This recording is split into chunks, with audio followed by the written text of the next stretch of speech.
Antrean bus terlihat di SPBU di Jalan Perintis Kemerdekaan Kota Makassar, Sulawesi Selatan.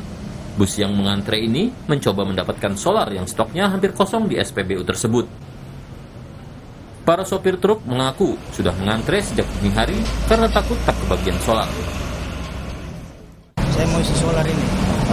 Memang tidak ada solar langka atau bagaimana? Kayaknya ini langka ini. Solar ini di masyarakat. Kalau di daerah sendiri bagaimana, Pak? Kalau di daerah begitu langka, susah. Di sini juga beberapa Pertamina saya datangi tidak ada solar. Kosong, Pak ya? Ya, di sini juga kosong kan.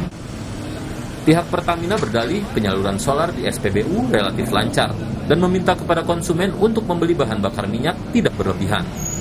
Pertamina juga menyatakan sejak awal tahun 2022 telah memberi sanksi ke 24 SPBU di wilayah Sulawesi karena terbukti melanggar aturan stok dan pengelolaan BBM.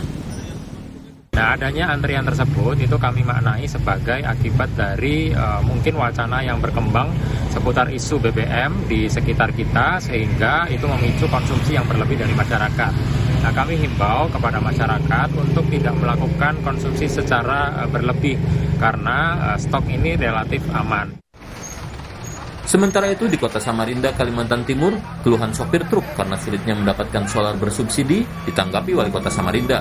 Wali Kota menyatakan akan menyurati Pertamina untuk menambah kuota BBM solar bersubsidi di Samarinda.